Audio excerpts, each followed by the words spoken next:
And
welcome. Here we are on Friday night after Thanksgiving.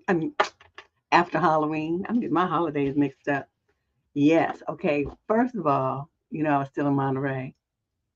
I'm trying to figure out why in the world I thought that I could do all that driving and all that traffic and be here and be lively enough to do this show after all my partying. I was delirious. So I had to move the show to today so I could get some rest.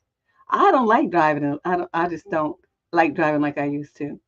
And with all the construction that they're doing on 680 and 101, that trip would probably be about, 2 hours at the most. Takes like 3 something because of, everything's funneled down into one lane. And so it's just like a nightmare. It's just a nightmare. So anyway, I did make it back. I had a lot of fun. I went by myself. People are like, you went by yourself? I'm like, yeah. I've traveled halfway around this world by myself on cruises. Or I just like to go places by myself. You always meet people, so it's no big deal. Some of them are nicer than others, but yeah, it was a good time. I will probably go back when the weather's better, so I can actually be on the beach and don't have to be like in a coat because it was cold. So let's get started. Today is the live stream advice show that we try to do every week. People send in their letters. And then they go into this column that I read, and then I give you an answer. Well, the person who's wrote, I give an answer to their question. But, the answers also benefit other listeners. So, hey, Ash, everybody learns something. So let's get started. We got our usual 25 questions. Question number 1 is a young lady in the 28 to 34 age group, no location provided. Summary of issue. I have a question about talking to multiple guys during the initial dating phase. So I was talking to this guy for 6 months since May. He got serious pretty fast and told his parents before we even first met, told me he loved me after a month. I had to be careful it wasn't just love bombing. Yeah, I would have thought that too. So that time I was also talking to another guy, but I stopped talking to him at the end of June. So May to end of June. Okay. So this guy in July tells me he wants to get married soon and asked if I was talking to anyone else. I told him I was, but have since stopped. Though he messages and I have to just let him know I'm not interested anymore. I told this guy straight up and he was initially upset, but later okay. Now for 4 months, our relationship has progressed well. I met his parents. We discussed marriage plans, etc. But a few days ago, after a nice day, he started questioning me about the second guy and blew up saying every time he asked me, my story changes on when we last talked and that I played him and lied. He forced me to show my phone history with him. And I did, which showed June was the last time we talked. He started comparing our messages from those days, saying, oh, this was the day I came to see you. This day I got you chocolate and you were talking to him still. And 1 hour phone call on this day and this day made me feel like garbage. I never ever even met that first guy in person. Interesting. I said to him, I told you I was talking to someone when you asked in July, honestly, but I stopped talking to him months ago. It took time for me to be on the same page as you.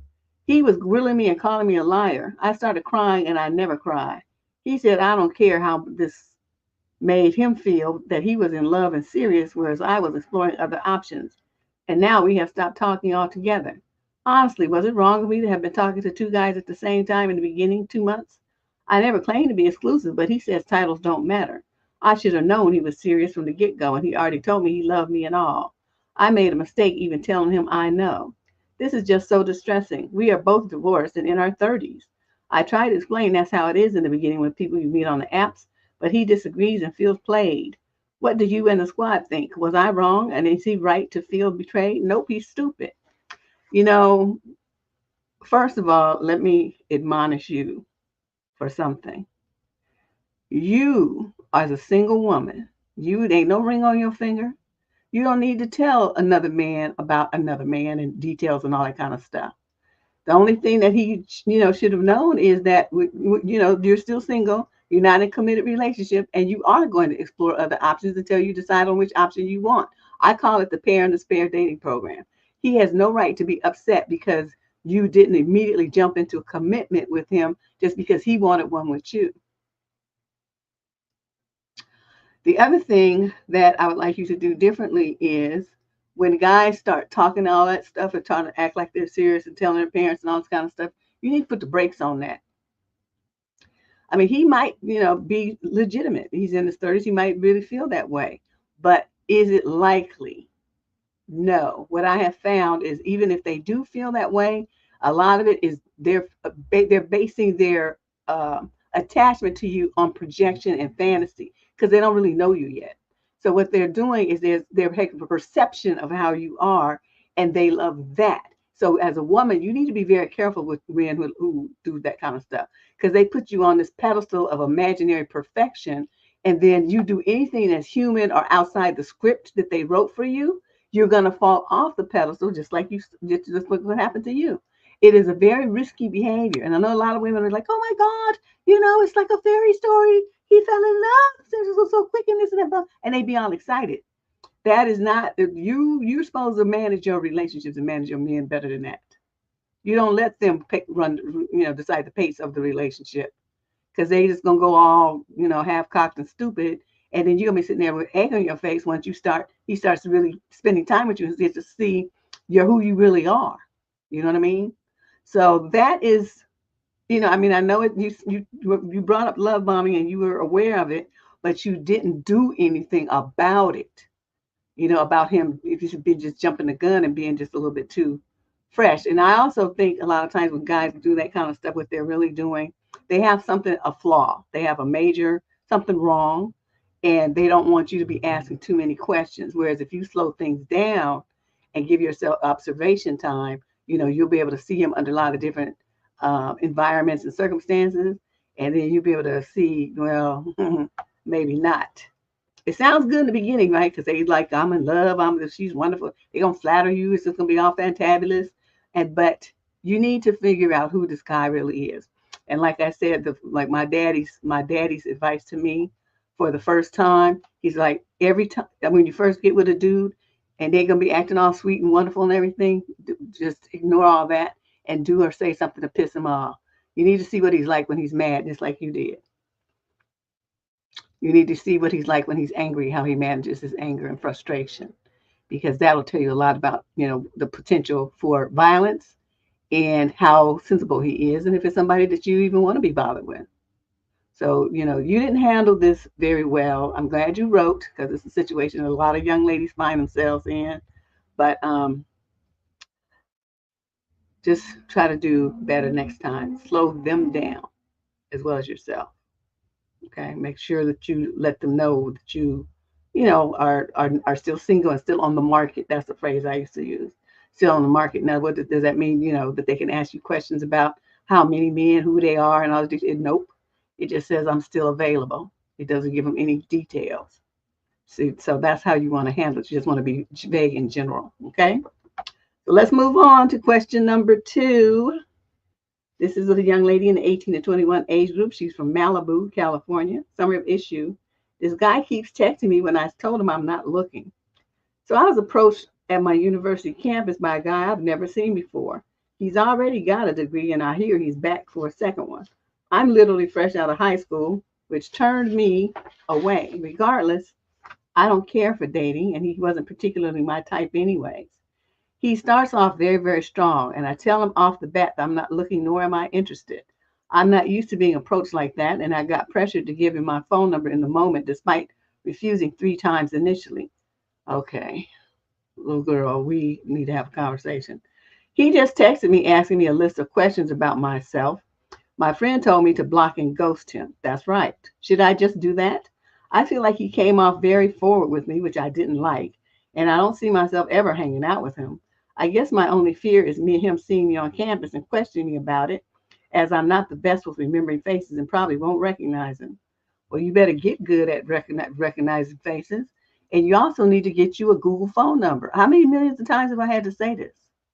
You don't be giving me your real phone number. Hey, Anna, you don't be giving them your real phone number. And I'm going to tell you another thing. This idea where men keep pressing, and then the women finally give in. Don't you ever do that again. And just because he starts off talking to you and stuff, you can walk away. You don't have to keep talking to him. There's no law that says you have to do that. You get up, you can start walking in the direction of a security guard or an office on the campus or something, and then you go in there. There's no reason, like if the guy asked you, okay, you say no, and he asked you the second time, what you're supposed to do is say, look, I said no, and now you're not respecting my no. That's kind of rapey behavior, because that's the attitude that they have. They're going to press you until they get what they want out of you. And this kind of dude is dangerous. Okay, this kind of guy is dangerous. You have got to get a fucking spine. So when you say no the first time, you say no 100 times, it's still gonna be no. You don't ever change your no to a yes. That's why these dudes they think that that they can get pressure women to convert their no to a yes, because y'all be giving in. Just weak. Stop being like that. That's stupid. And nobody ever gonna listen to what you say because you change your mind like a little. Get yourself together, chick. You in college now. You in the adult world. You can't. It's not high school anymore. It's not junior high. You're gonna be dealing with adults. Okay, so you better get your shit straight. You can't be going around on campus acting all brand new like this. This is upsetting to me. It just drives me crazy when women do that. The guy said, no, come on. 2 or 3 times, instead of stepping back and cussing him the fuck out. What do y'all do? Okay, I just want him to leave me alone. That's why they do it, because you fold like a bad poker hand. Just weak. Get a fucking spine. Make sure that when you say no, you mean no. When you say yes, you mean yes. If you say I'll think about it, then you think about it. But make sure that your behavior and your words match. Okay, this is upsetting. Anyway, let's move on. That's all I can say to you about that. And yet your friend is right. Just block him. If you need to, change your number. Question number 3. This is a female in the 22 to 27 age group. She's white, from Leeds in the UK. The male is also 22 to 27. Summary of issue. My boyfriend wants to move in together, but after we went on a trip, I don't want to. How do I tell him? We are both 24 and have been together for a year, but we have only spent 1 or 2 nights together continuously because we have really busy schedules. My boyfriend wants me to move in with him ASAP, and I told him I would in a few months, but we went on a trip and I saw a completely different side of him that I hate. My boyfriend has this really hurtful habit of making offensive jokes, specifically about people's appearance. I feel bad saying this, but my boyfriend is in no position to make comments about appearances. He's overweight, but I don't care, and I've never mentioned it. He started making jokes about my arms being, quote, massive and looking like, quote, Popeye when I was getting ready for dinner. Wow. And you didn't tell him to shut up, Teletubby? You didn't say nothing about that? Oh, no, we had to go in on Beach Ball Boy. It would have been on like Donkey Kong. I got upset and started to cry. You don't never cry. You make them cry. Get your shit together. I feel so insecure. About that? I'm very fit and muscular, and I'm always worried I look masculine, so it's a hurtful spot for me. When I started to cry, he walked out of the hotel and slammed the door behind him and said, when you're ready, I'll be downstairs. We had a conversation where he told me he's pissed off that I'm upset, that I, quote, can't take a joke, and he's, quote, sick of having to watch everything he says around me. In the end, he promised me he wouldn't comment negatively on my appearance anymore. But 2 hours later, we were looking at photos, and he says, wow, your makeup was actually fucked up today.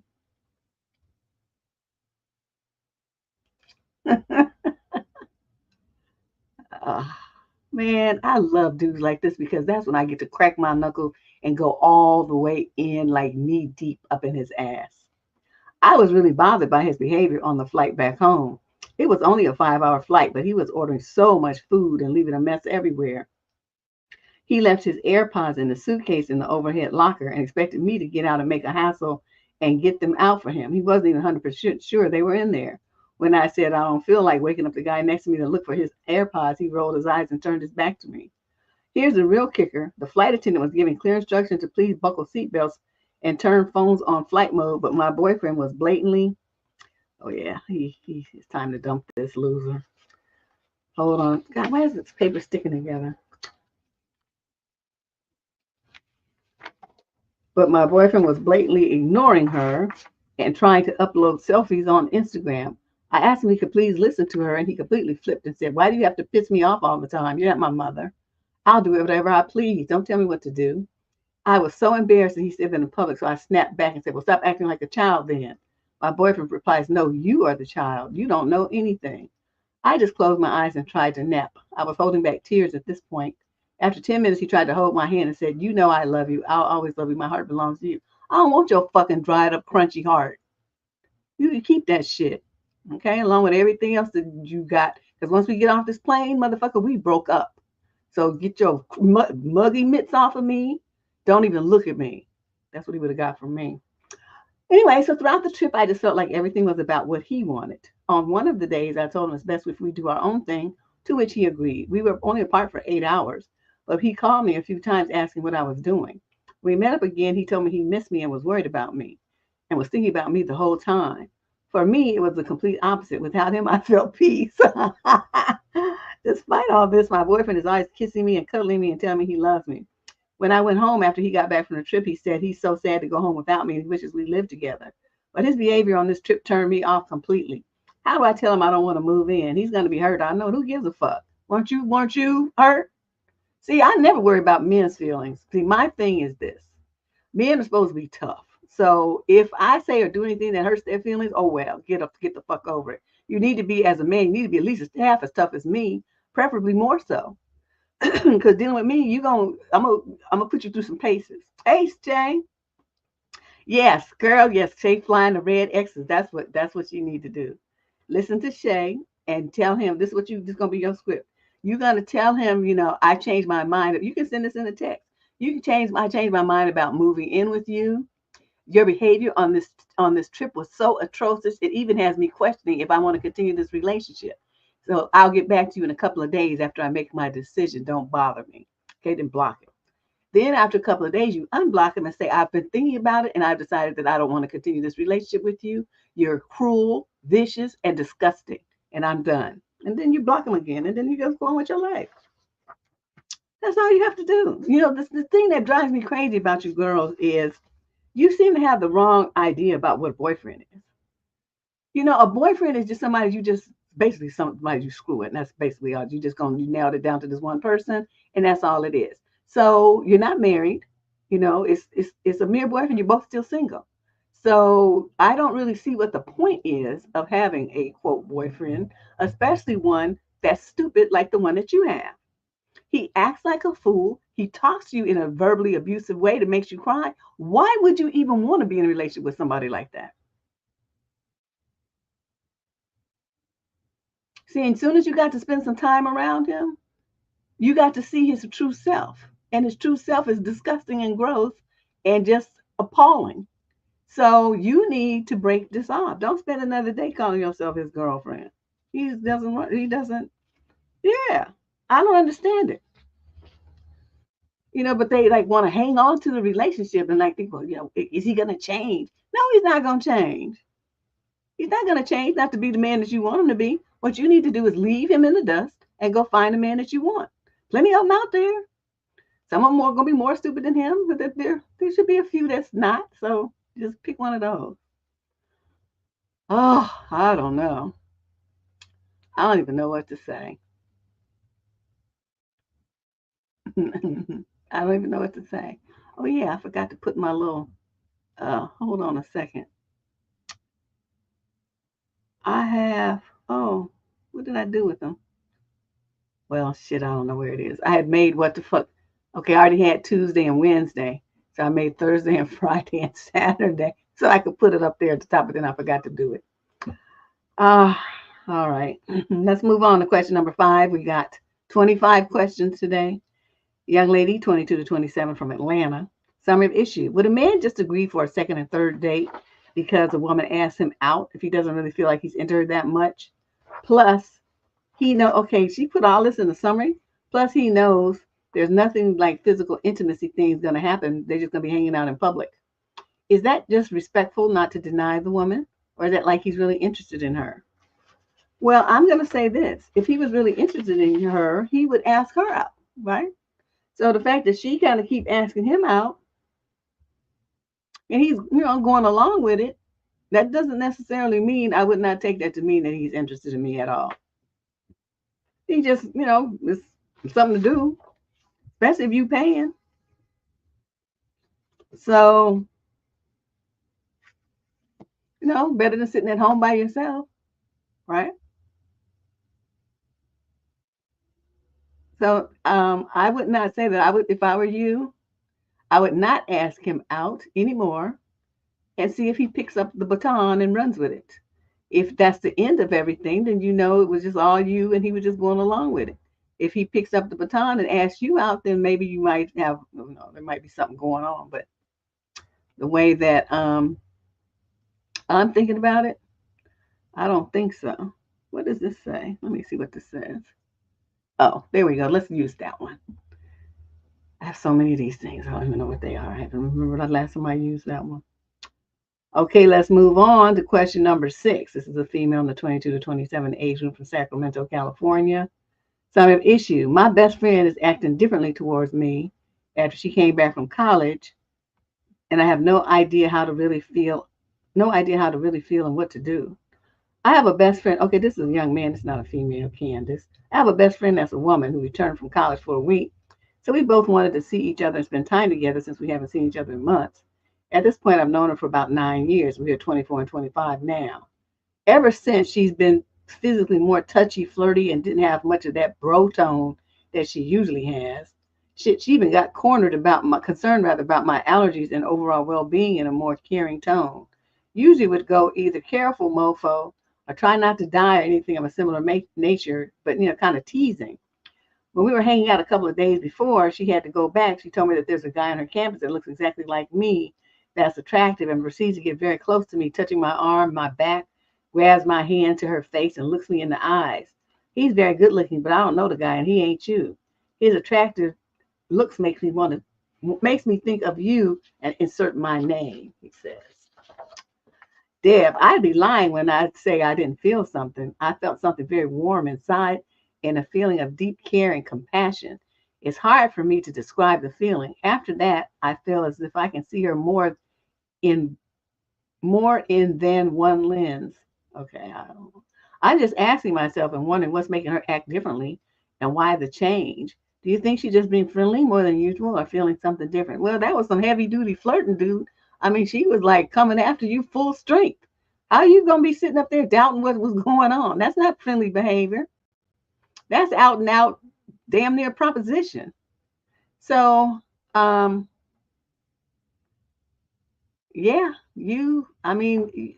if she's away at school, though, are you down with that kind of long distance relationship? That would be the point. You'd have to go visit her or she'd have to come visit you. But you don't say how far, it is or anything. Is a plane involved or just a car ride? What's going on there? But you would have to make that decision if you want to, pick that up. Like she threw the ball. So the ball's in your court now. Is you going to catch it and run with it or you just going to let it sit there and look at it?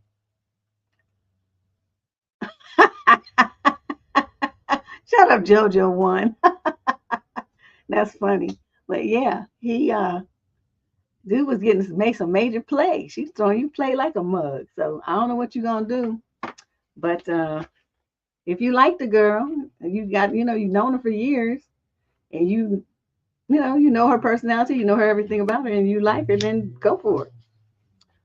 Don't wait. Because a dude that looks like you might, spy on her and make that move, and then what you gonna do? Question number 7. This is a female in the 50 to 56 age group from Southampton, Hampshire in the UK.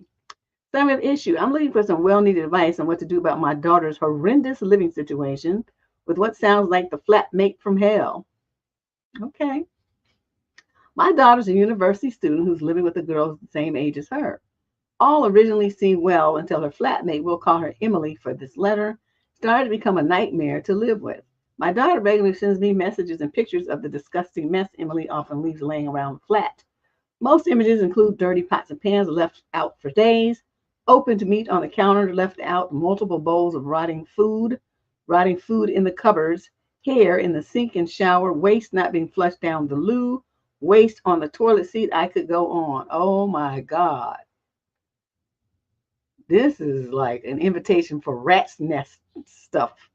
My daughter has told her multiple times to stop these disgusting habits and to clean up her mess.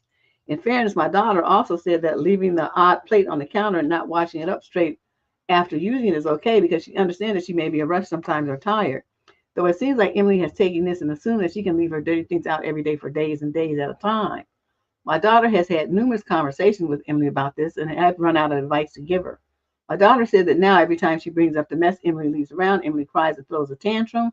That's making my daughter feel uncomfortable and bring this up again as she doesn't want to upset her. Fuck Emily. Please give me some advice on how to help my daughter. Anything would be appreciated. Okay, your daughter, unless you bought this situation, your daughter and Emily are tenants. Every landlord I know has rules and regulations about keeping things clean so they avoid vermin, roaches, rats, mice, all these kinds of things, right? If I were you, I would tell my daughter to take those photos and whoever is in charge of your thing, whether it's a university managed apartment or one that is a privately owned thing, send it to whoever's responsible for that property and say, this is the problem I'm having with this woman. I need you to evict her so we can replace her with someone else. Or if it's like I said, if it's a school assigned thing, then say, I would like to be moved to another room because this roommate is just disgusting. And I'm scared I'm gonna wake up and Ben is gonna be sitting on my chest looking at me one morning. Willard and Ben, one of them. So that's the approach that I would take because it's gonna require someone of authority to make her clean up her act. It's not gonna be your daughter. As your daughter says she don't want Emily to upset her, I would upset that bitch every 10 minutes. It's like, no, you're going to get in here and clean this fucking shit up. That's what you're going to do. And you're not going to be leaving it looking like this either. Or your daughter, everything that she has is rotten. Your daughter could put it somewhere, put it in a box and dump it in her bed. Since you think it's so great to leave around, here you go. See, that's the kind of evil shit I would do. You know how I learned that trick? From one of my friends' mothers in high school when we graduated. She told him, she made us gumbo and everything. All these high school kids, you know how much money she spent on that party? She made us gumbo. It was unbelievable. I mean, that's 2 giant pots of gumbo. And at the end, it was all that was left was juice, right? So she tells her son, get in there, take that trash with all the shells and stuff out to the can, on the outside and put it there so it's not in the house. So she told him, yeah, I'm going to do it. Okay, so we left, right? And he still hadn't done it. He was in the bed. He told us the next day his mother went and took that stuff, the garbage that was there, and dumped it on his head in his bed. His whole bed had crab juice, shrimp shells, chicken bones. She just dumped it on. She said, now, I told your ass to take the shit out. Now you're going to take it out and you're going to have to wash all your linen too. And so that's what he had to do. He was up all night. He told us that. I said, oh, that is a fucking savage move. I have to remember that. His mother is like, she was not having it. She was not having it. You're going to take it out like I told you. So after that, every time his mother told him to do something, he was Johnny on the spot and did it right then, which is what he should have done. So that's where I learned that from. When people are messy like that, put the shit in their bed. And let's see how well you sleep with that, since you think it's so grand and wonderful. But, really, she have her go to whoever owns the property with those photos so that they can tell her, clean that shit up or you get out. And that's the approach I would take. Question number 8. This is a male in the 22 to 27 age group from Montreal, Canada. Summary of issue. My ex-girlfriend and her friends are sabotaging my new relationships. long story short, I'm 22 and I'm currently getting to know a 22-year-old girl at my university. She's super pretty and I'm really into her. We met at a social event and a couple of my ex's friends were also there. After the event, I realized through friends that one of them went and told my crush's friend to stay away from me and fabricated a whole lie, which scared the girl away. I texted her once and she was super respectful, but then I got ghosted. Wow. I found this out about a month after the event. I don't want any type of bullshit like this to happen. I've tried speaking to my ex before, but she's a full-on narcissist. I don't know what to do. How do I stop this from happening at future events? You fight fire with fire. Remember, always match energy. So she created a whole bunch of shit about you. Start doing the same. Spread all kind of shit about her. Just make up shit. Look online and find wild stories and put her name in it. Just do the same thing to her back that she's done to you. And up the ante. Have all your friends join in just like hers. I'm sure you got some boys be happy to sit up there and malign her character to get her back. Because I have friends like if somebody did some shit like that to me, all my friends, we would roll up there like we were gangsters and talk all kind of shit about the person. So that's what you have to do, sir. You're talking to actually trying to be like civil and polite and a decent young man. When you're dealing with bitches like this, you better throw that shit out the window. Okay, you become a savage, even more of one than her. You tell everybody any secret she told you. You tell them. You make up shit about her. She's a hoe. She's this. She just put her number on a random phone booth. Just do anything that you can to get her back. Because then once people start doing stuff like this, all bets are off. All bets are off.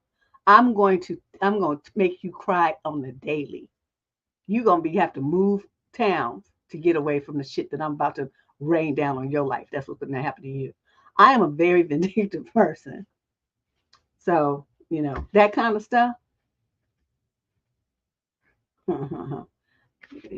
Try it and let's see what happens to you. So that's what you're gonna have to do. So you think of some stuff that you can say that is gonna hurt her reputation, make people give her the side eye. You just come with a whole bunch of shit and start spreading the stories. That's what you do.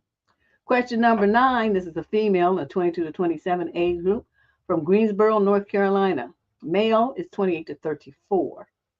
Summary issue. My boyfriend has a popcorn addiction. How do I save our relationship? You don't.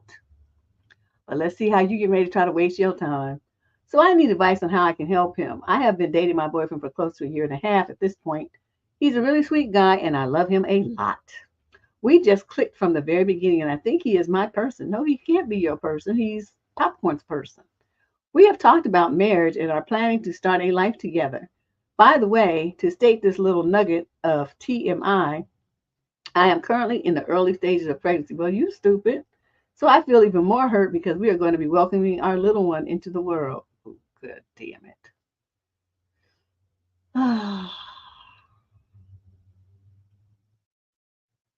Man, these girls are just stupid. Yes, I'm calling you stupid because you dumb. Okay, you see what's going on in your relationship, and yet you're gonna try to bring a kid into this shit. Have you lost your mind? That man can't be any kind of father, and you better hope some of the popcorn he's watching doesn't involve children, because otherwise you're just setting your kid up for all kind of bullshit to happen. Lady, you just not thinking at all. Okay. Pretty on after about 2 months of dating, he told me he watches popcorn. For those of you who don't know what popcorn is, you take the first 2 letters and the last 2 letters, and that's what the word is that we're saying. Do not type it in the chat. But that's just the people that we use these really little acronyms on this channel to avoid the filtering from Google. Okay, you got it? That's how you figure that out. Okay. I thought all guys did, and I didn't really think it was an issue since we had just started dating. I'm just saying it wasn't a massive shock to me if he was. He didn't disclose how big of a problem it was for him, though. Did you ask? No, you didn't. Well, recently it's been worse. He admits he has a problem and doesn't know how to stop. He says it's a habit and a cycle he doesn't know how to get out of, and that he has struggled watching popcorn every day since he was 14. I feel for him, and my heart hurts for his struggles. I've tried talking through it and I've been understanding. I've never judged him and I let him know I'm always here for him. I won't be going into much detail. That's other than he used it as a escape from the real world and starting to cause a strain and issues within our relationship. But yet you having a baby.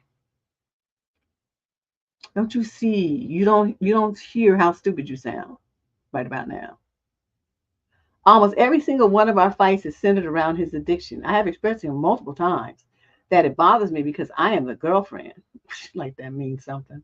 And he spends more time looking at other women than he does working on a relationship with me. Not to mention we are starting a family. Oh God, can I even be more disgusted with you? I'm trying to find a way to be a little bit less disgusted, but it's not working. It's hard because I do love him and I want a future with him. He is my everything, and I have given him all I could to help him. It still feels like no matter what, he is still looking, and it bothers me because I just want him to love me and to understand I want him to be committed to me. He always apologizes and says he does love me and only wants me, but he just doesn't know how he can help himself. In the end, I still feel like he chooses popcorn over a real relationship. That's what addiction means, dear. Whether it's crack, whether it's alcohol, or whether it's popcorn, that's what happens. They choose that over other things because that's what being addicted means. You're just not getting it. Why are you dumb? In Greensboro, North Carolina. This is embarrassing. I'm going to admit that it's hard because I feel like our relationship is falling apart because of it. I have told him multiple times that I am his girlfriend and I am real and the girls he watches aren't here. Also, how I view that as a form of cheating. I have also made my emotions and feelings known to him, but I haven't ever said anything to be rude or degrading. I feel like I have been more than understanding. I feel kind of hopeless because I don't know how to help him stop. I love him so much and I only want what is best for him. He has said he'll change, but it's still the same things happening. He's an amazing boyfriend otherwise, and I want to help him and support him while he is struggling. The other day we had an argument about his issue and I got emotional. I could see he also felt really bad because after that he locked himself in his room and cried for about an hour and kept apologizing and said he knows I don't deserve that. I thought he was finally understanding till I checked the history on the laptop and he's still watching popcorn. It hurt my heart to see how many hours he spends watching that stuff. I haven't stopped crying over the past 3 days. I knew it was an issue, but my heart literally dropped when I saw everything. I feel frustrated and heartbroken. I don't know how to fix it. How you fix it is you go to the nearest abortion clinic, get rid of that man's baby, and then you break up with him and go find you somebody who's normal. That's what you do. Okay? You sit up there and you all this stuff about, well, I love him, I only want him, and he's amazing and all this shit here. But you sitting up there crying and saying how hurt you feel because he chooses that over you, and you don't feel like he's really picking you in the relationship. I'm here and they're not, and you're going through all these changes. When a man told you from the get-go, he told you 2 months into the dating situation that he had that problem and you ignored it. You just pressed on anyway because you was just like so thirsty for a goddamn boyfriend that you would take somebody who's all fucked up in the head and try to make him be somebody's father and husband or something. I don't know what the hell you're trying to do. It's just stupid. When someone is addicted to something, I don't care what it is. I don't care what your addiction is. You could be a workaholic, whatever it is. I don't want you. Okay, I don't want you. You don't have the energy, the time, or the bandwidth for a relationship with me. And so, me knowing that, I'm not going to invest not 1 second of my time and not one drop of emotions in you.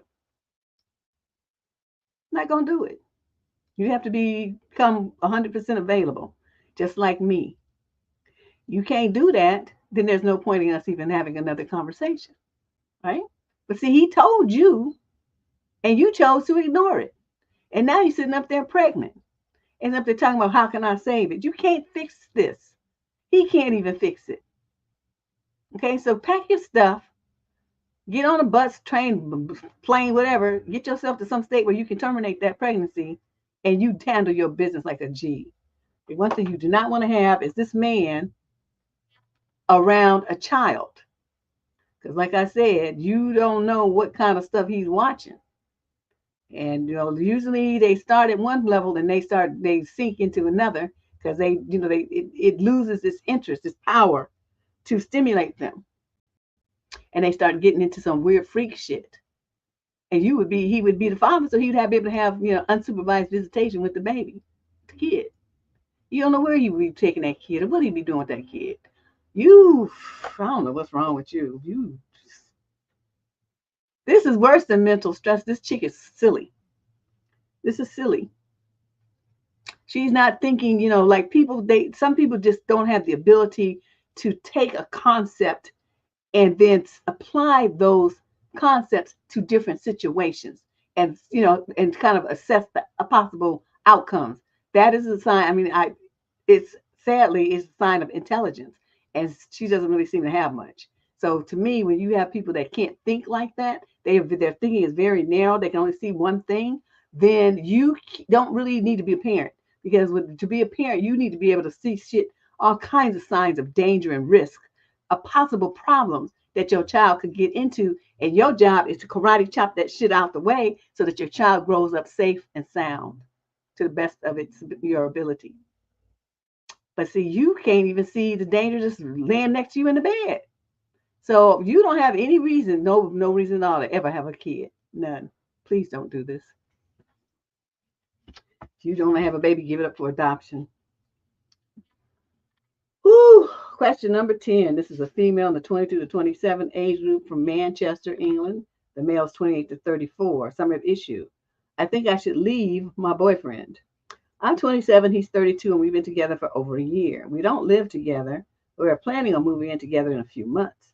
Our kids are very close now. Here's where it gets sticky. Lately, I've realized how much I've changed since I've been with him. I changed the way I dress because he hates when I wear leggings or shortish dresses. He doesn't like me going to certain gyms. He doesn't like my kind of music. He clocks every move I make and wants me to come to him every single time I am kid-free. I feel guilty and stressed when I hang out with my friends, so I just don't. I can't afford to live on my own much longer, though. Rent is so high now, and I'm a single mom. Us moving in together would help that so much. But I don't feel like myself. I find myself missing the person I used to be. I used to be way more bubbly and free. I'm goofy, and I like joking around a lot. We don't have that in common, and I really enjoy that in my partner. I'm way more emotional and love words of affirmation, and he will not give me that, no matter how many arguments we've had over it. I miss being in love and crazy over my partner, and I just don't feel that way with him anymore. Physically, he's very attractive, but mentally, I'm not stimulated. I'm scared if I leave, my kid will be heartbroken over it, and I'll fail her at that. I'm also scared for my financial well-being. I think I'd be able to scrape by, but I'm not really sure. Any words of advice? You don't move in with a man to save yourself financially, because when things go south, then what you gonna do? The best thing that you could do is work on getting a better job or getting a promotion at the job that you have now, or downsizing your place that you're renting. It's you and your daughter. Y'all can get, you can share a room. You don't need two rooms. You just need one. Put a bed, you all can be in the same bed. If you want to get busy with somebody, you go to his house. But at your house, you guys share rooms. So look into downsizing your apartment to something smaller. Oh my God, look who's here, Jerisha. I haven't seen you since like 900 years. And this guy, you don't want to, if I were you, I would not continue with this relationship because of the fact that everything that you feel is your part of your identity, he doesn't like it. So why are you even there? He's just very controlling, telling you what to do all the time, and then you do it. And then, yeah, you say you're goofy and you like to joke around and stuff, but you haven't been really. He doesn't really make you, invite you emotionally. He doesn't give you your, verbal words of love and all that kind of stuff. And you want to feel in love with him, and you don't feel that way anymore. It doesn't sound like he feels that way with you either. So I'm like, what are you doing? So, there's ways for you to do that. At your job, you look into if there's any way that you can advance and promote to make more money.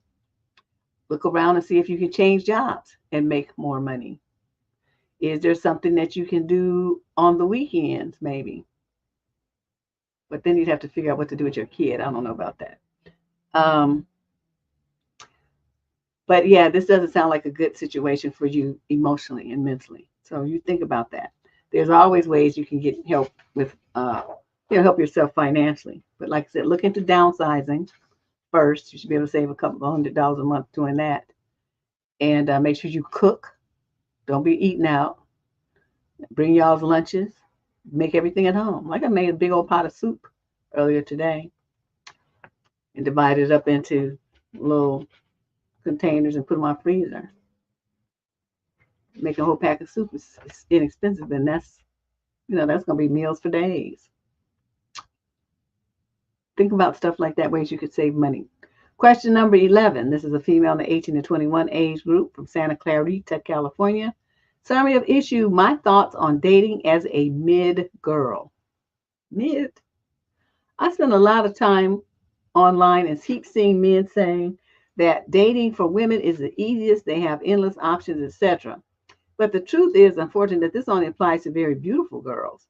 Men have excessively high and unrealistic standards in terms of appearance, influenced by what they see in the media. So if you're not Angelina Jolie, they consider you a bum, and of course you are invisible. I will speak for myself. I consider myself a simple person.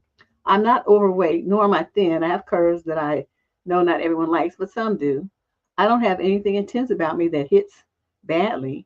In general, I would say that I'm average, and dating for me is difficult. If I were a man, I would work hard to have some financial comfort and to have some options. Women don't reject someone just based on their looks, but we look at how they treat us, etc. But since I'm a girl, I feel that since I'm not strikingly beautiful, I'm doomed to be alone. Don't tell me about Instagram. Yes, I have, and yes, I often get likes and reactions to stories and compliments from men. But we are not talking about anything serious. Why would I talk about Instagram? I'm not a fan of the social media stuff. I tried dating apps, same thing. Lots of people, but they got nowhere, and crazy ghosting. I won't even talk about flirting up close, as it's almost non-existent. I've been approached on the street, but it doesn't happen often. The last time it happened, I was in a relationship. I don't go often to bars and clubs, etc. In addition, some things have happened that made me lose my confidence completely. Like, number one, I've been talking to people online without them seeing what I look like. And when we exchange instas, they get disappointed. And one of them was 150 kilograms. That's pretty big, huh? Number two, when I was in my first year at university, I'm now 21, a fellow student told me that I'm ugly in front of many people. And you didn't fire back? Number three, how many times have I gone out for a drink? I don't go often, as I said, or talk to my girlfriends who are also simple girls like me, or they don't even approach me. I don't want to make the first move and get rejected because from zero, my confidence will drop to minus 100. Sorry about the rant, Deb. I just wanted to get it out and tell me flatly that dating is not easy at all if you are a girl. Well, I'm going to say this. Everybody's got something about them that's a wonderful feature. What's yours? Do you have really great legs? Do you look great in short skirts? Do you have, nice butt? Do you have a pretty eyes? Do you have really thick, glorious hair? What is it? What's the trait about you that, that one thing? It only has to be one. But everybody can make themselves look better. Like, Shay got me to wear makeup because I just was not, I'm still not good at it, but we used to, like years ago, make jokes because I bought some makeup and I was experimenting around with it. I used to call it playing in the dots because, the makeup on the little tray and they're little round, the little colors are round. I called it playing in the dots. So every time I did a show, I would have some weird combination of makeup on. And it was good. It was entertaining. But, try to go and see if you can get yourself a makeover. Spend some money, get your hair done. Get your eyebrows tweezed. Get you some lashes on and stuff. You put some lipstick on your face. Put on a little outfit and go out with your girlfriends and y'all try to look cute. See what happens. Men are very visual. Women are too, but men, that's all they know is what they see. That's stupid. So, you put your best foot forward and see what you can do with yourself. Everybody can make improvements. Even me. I don't care though. I just look like a bum all the time. And so by the time I put on some clothes, people be like, well, damn, is that you? They'd be just so shocked, because I just look a hot mess most of the time. And I don't care. That's not my thing. So that would be my suggestion to you. Go to some salon that's got a good reputation and get yourself a haircut and get your hair colored and do something with yourself. Okay, instead of sitting up here writing me whiny letters talking about I'm a mid girl. That's why it is kept most of the mid girls are the ones that are married and got boyfriends, devoted boyfriends and stuff. It's exceptionally beautiful women that have like a lot of problems with in relationships. And then the super ugly people, of course, the two ends of the spectrum. But everybody in the middle is the ones who usually get in a relationship. Question number 12. This is a female in the 22 to 27 age group from Fayetteville, North Carolina. Summary of issue. Am I a bitch for telling my boyfriend that I can no longer deal with his family and that I want to leave? I doubt it. Let's see what you got going on. No, I've been with my boyfriend for 3 years. Ooh, that's a long time. I lived with his family for a year, his mother, his grandparents, and us too. When I first moved in, I was in my last semester of university. I wasn't working, so I cooked and cleaned every day to help out. I noticed that ever since I started working 6 months ago, things stopped getting done. No one would cook and no one would clean. Everyone would only wait for me to do everything on the weekend. I work swing shift and can't clean since everyone is asleep when I get home. I noticed that my mother-in-law, well, if you only have a boyfriend, that's not your mother-in-law, but I know what you mean, started to treat me different when I started working, but I ignored it. The real issue is that I started to buy groceries for my lunches since everyone is retired except for my boyfriend and me.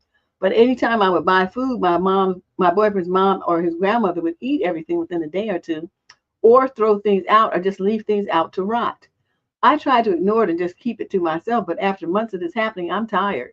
I spend over $100 worth of groceries for the week to meal prep, and all the meat I bought I found sitting outside in the garage rotten. I don't know how long. Whoa! I don't know how long it was sitting out, but enough to be warm and black. I just came home from work and I just wanted to make dinner and go to bed, but instead I'm in the bed in the spare bedroom by myself. I yelled at my boyfriend, telling him I'm over this and all my money going to waste, and I can't enjoy anything and no one is helping. I told him I'm leaving and going to move out and go with my brother because I can't do this anymore. I feel bad for yelling at him, but he hasn't made it easy and hasn't even bothered to look at places so that we could leave here. Now I'm wondering if I'm wrong for feeling the way I do and reacting the way that I did. Was there a better way to handle things? No. And you shouldn't, the thing about this is, why would you even want to fight with him about it? Just look at him and say, nobody's cooking, ain't nobody cleaning. And the money that I spend buying food, y'all just let it rot in the garage. So on this weekend when I'm off work, I'm leaving. I'm moving over to my brother's house, and this relationship is going to be over. But you can tell them that part after you move out. Let them think that y'all are going to still be dating. But once you get to your brother's spot, tell him, reach back and tell him, oh, by the way, we're broken up, in case that wasn't clear. Gotta move on to somebody who's got some damn sense. Why would you spend 3 years in a situation like this? That means if you was only in school for one of those years, that means that you've been dealing with this shit for 2 years? No. Question number 13. This is a female in the 22 to 27 age group from Des Moines, Iowa. The male also 22 to 27. Summary of issue. I asked my boyfriend if I was pretty, and he said I'm not ugly. What you asking that for? You stupid. My boyfriend and I, both 25, have been together. Woo! These girls, Lord have mercy. We've been together for 4.5 years, and we have 2 children that are 1 and 2.5. We are currently in a sort of limbo, deciding if we want to end the relationship or not. Why couldn't you do that before you had all them kids? Okay. For a bit of backstory, we haven't been intimate more than twice a month for over a year. I'm not a holic by any means, but I like once a week would be nice. Anyway, we have had a bunch of talks about it over the past year, and he sums it up to, I'm just not horny. Last night, I sat down with him pretending to come up with a game plan to make us both happy. No, not pretending, intending, I'm sorry. I started the conversation by asking him, do you think I'm pretty? And he said, well, I don't think you're ugly. First, I cried, then looked at him and told him that we should break up. We had a nice long conversation, basically him telling me he loves me and doesn't want to give up on us, and la-di-da-di-da. I told him I'm not going to change my mind. Then we slept in different beds. Now, keep in mind, I carry 2 of his children pretty much back to back. I gained 120 pounds. I go to the gym, portion control, and eat healthier foods. I'm on a wait list for weight management in my local clinic, but I'm trying. When we first got together, he talked a lot of crap about his ex for gaining weight, and she wasn't even big. Maybe 5'6", 160 pounds, just bigger than him. He's 5'11", 135 pounds. Well, damn, he's just like, that's not even sexy for a man to be that skinny. Anyway, I know I'm not as fit as I used to be, but why couldn't he just say yes? Or dodge it by saying, well, you're beautiful in the way you love and care for our children, blah, blah, blah. Knowing just this and none of our other issues, should I end things? Or should we just revert back to square one and try again? We have other issues, and I've been feeling insecure in our relationship for a long time. We've been in a similar kind of fight about a different situation already, so I feel like I should break the cycle. But I also feel bad just calling it quits. He's the father of my children, and I love him. I'm just not in love with him, if that makes sense. Yes, it makes sense. Who would be in love with somebody talking to him like that?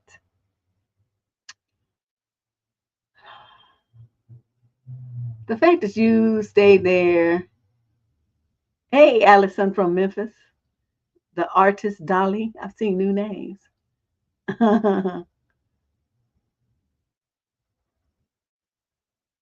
Wow.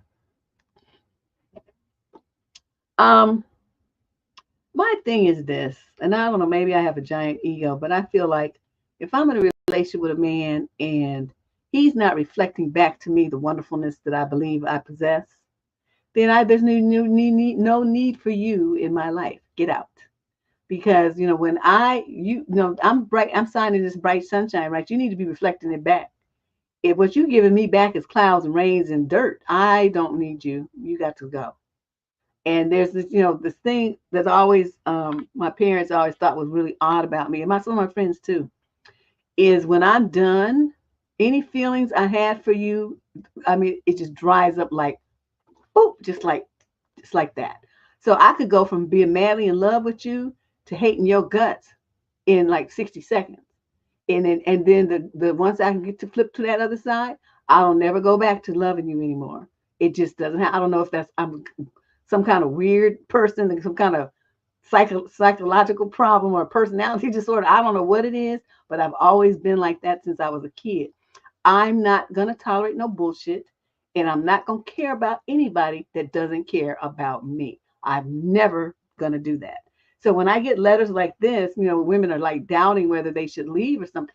I really have a problem, empathizing with it, because I can't see why you would want to be in a relationship with someone who doesn't think that you're great and wonderful, beautiful, stunning, gorgeous, hot, all those kind of things. How can you be in a relationship with somebody who puts you down and who doesn't think that you're, just the greatest thing happening to his life?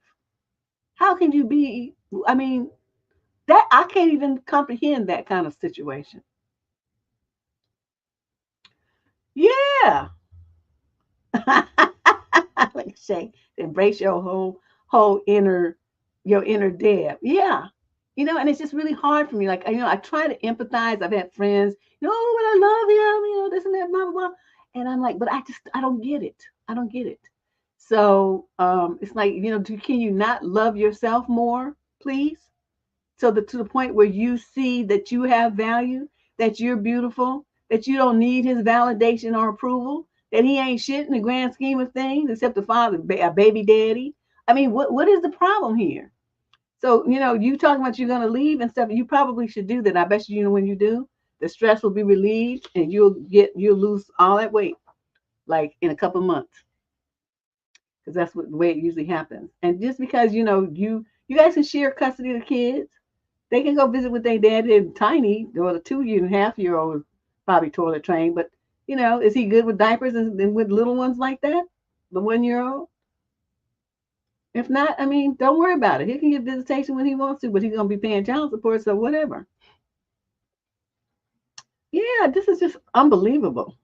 I just can't understand it. Let's move on to question number 14. We got 25 questions tonight, so we're about the halfway mark, I guess, huh? Female 28 to 34 from Rochester, New York. The male's 35 to 41. Some have issue. Did I overreact when my ex-boyfriend refused to give me back my house keys? He's telling me I'll keep it and you can just change the locks. Well, I'm going to read your letter, but let me just tell you, it's always a good idea to change your locks and let them keep the keys. I mean, you should never ask for the keys back because they could have made copies. So why would you even do that? Is my question. I changed the locks even when I, renting apartments and first move in. I'll come change these locks, says Deborah. They're like, well, we have the keys back. I don't care. I don't know. Change the locks. I want new locks on this door that I'm going to be sleeping in and vulnerable. My stuff is in, because I don't know who had. They gave you back 2 keys, but that don't mean that they didn't make more.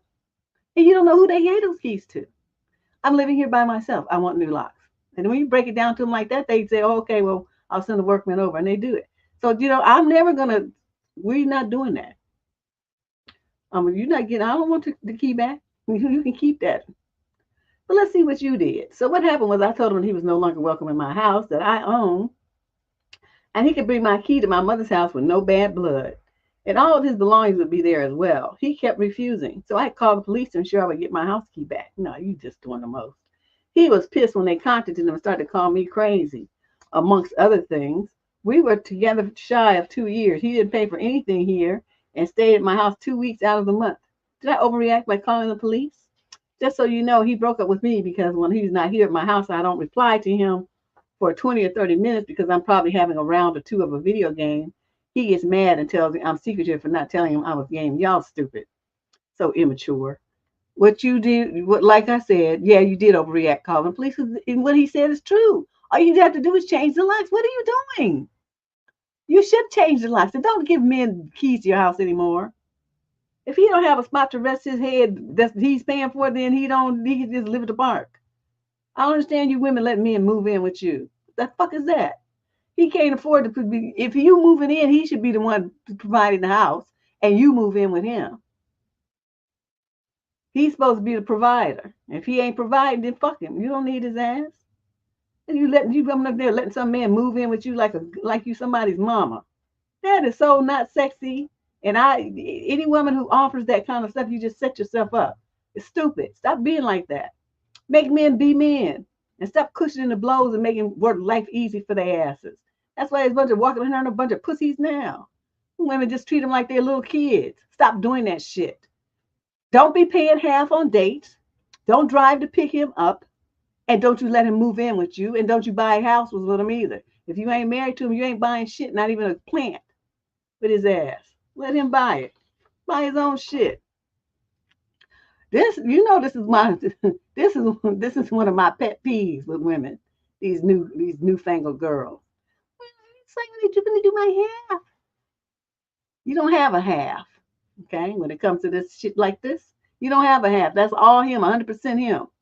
He can't do it, then leave his ass in the dust and let him just be with Pamela 5-figure Mary and shit. He shouldn't be getting the benefits of having somebody love him and he ain't not producing like a man. Okay? Men have girlfriends. Little pussy boys don't get shit. Keep that in mind. And stop bending over backwards and helping these men all the time. Supposed to be men, rather. You let one sleep around for days, he made a habit of it. Girl, what you do that for?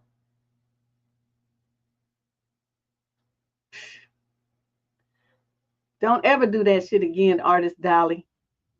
No. I don't even let men come to my house. You got to come to my house. My friend Ken, I'll let him come over here. But he doesn't come that often, maybe once a year. But any other dudes, and then like, you coming up in here, where's my wine? Where's my food? Where's what you bringing? Bring me something. There's a tax to come up in here. So, most of them don't want to do it because they're used to women just letting, women doing all the work for them. But what do you want? I'll go buy it for you. Fuck that shit. I'm not buying that clown nothing.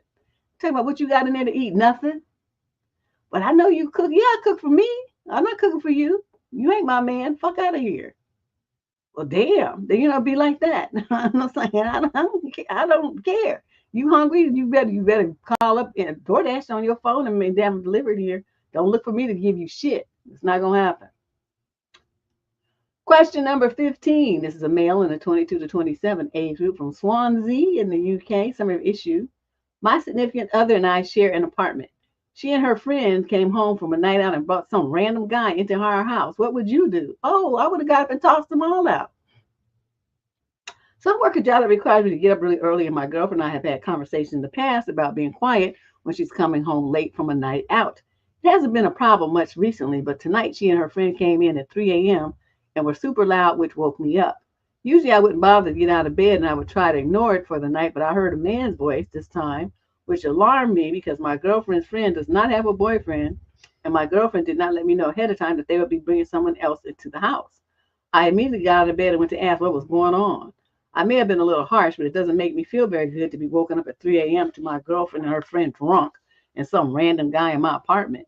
She and I have also had conversations just to set boundaries in the past about having people over and letting each other know beforehand.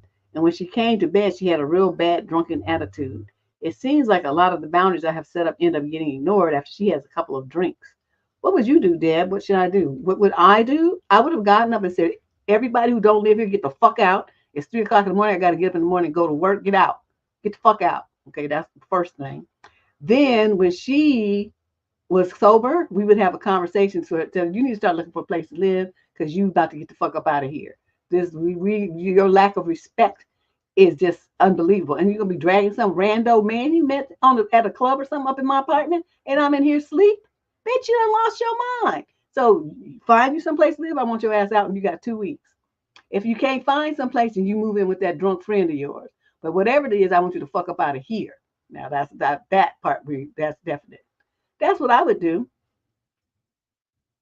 See, I don't like to mince words. I'm not playing with you. Now, see, you done already told her several times, and she's doing it anyway. This is the thing where you don't seem to understand that you have no respect from your girlfriend. She's not respecting you at all. Nobody who respected their man would bring some drunken people into the house at 3, knowing he has to get up in the morning to go to work. You're not connecting the dots here. You're looking at it like each one of these things is a separate incident. What it is a gross lack of respect for you, and you're not even understanding it. So that's why I'm breaking it down for you. If she respected you, she would have told her friend, I need to get home because so-and-so's got to get up and work. I don't want to wake him up, so let me get up out of here early, or let's go to your house and I'll spend the night over there because he's got to get up and go to work early. And she definitely wouldn't be coming in there with 2 people making all that noise and bringing some random man from the club or wherever she was into the house. So all in all, what you're looking at is gross, massive, and repetitive disrespect. Get rid of this bitch. Okay, get rid of her. It's just not the girl for you. She got to go. See my shirt? I forgot to show you guys my shirt. It says, I'm not rude. I just have the balls to say what everyone else is thinking. Right? Yeah, it's nothing worse. Well, drunks, but loud drunks. Them boisterous ones. You good. I'll tell you, I would have lost my mind real quick on everybody. Told her, if you don't like it, you can go with them. All you motherfuckers get out. Question number 16. We got 25 questions. Those of you who are just wandering in. Be sure to hit that subscribe button, too, if you're not already a subscriber. I see a lot of new names in the chat. So if you're not a subscriber to this YouTube channel, please become one.